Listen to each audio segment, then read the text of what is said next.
La locomotive, en 6 ans d'existence, totalise 56 000 entrées. Il a donc fallu construire une nouvelle salle et c'était son inauguration à la veille de la fête du cinéma avec Claude Pieplu.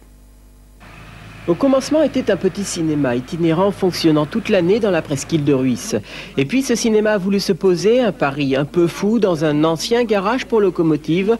Une petite salle de 98 places a été aménagée par une poignée d'amateurs. Une salle qui pendant 6 ans ne désemplira pas. On s'est trouvé avec des gens qui ne pouvant pas voir un film en juillet réservé d'avance pour le mois d'août.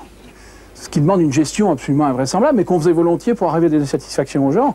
Mais à partir du moment où tout le monde a été au courant qu'on pouvait réserver, on est retombé à la case départ parce qu'en fait, il n'y avait plus dans la queue des gens qui étaient dehors que des gens qui avaient réservé. Et puisqu'une salle ne suffisait plus à satisfaire les besoins d'une population décidément très cinéphile, qu'à cela ne tienne, on en créera une deuxième. Après à peine 5 mois de travaux, la locomotive, nouvelle version, a été inaugurée vendredi dernier en présence de Claude Pieplu.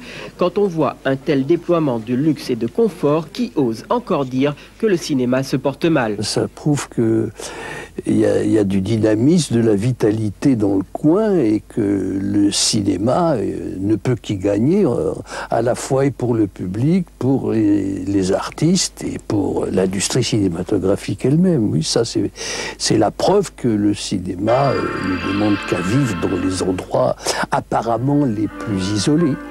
Une telle installation, bien sûr, coûte cher, 2 900 000 francs. Un budget qui a pu être bouclé grâce à l'entente des différents partenaires, communes, régions, direction régionale pour le développement du cinéma et la volonté d'un exploitant pas peu fier de nous montrer ses nouvelles acquisitions, un équipement automatique de projection plutôt sophistiqué. C'est vraiment du sur-mesure, avec possibilité de déclencher, d'abord de passer le même film dans les 2 salles, en celle-ci, mais avec des appareils marche arrière, c'est une première.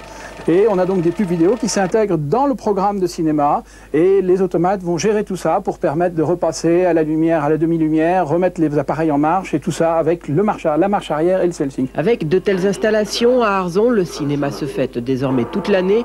2 salles, 2 écrans pour 1 ou 2 films, fini les longues files d'attente, le spectacle, rien que le spectacle, pour le plus grand plaisir de tous. En voile, il n'y avait pas de vent aujourd'hui pour la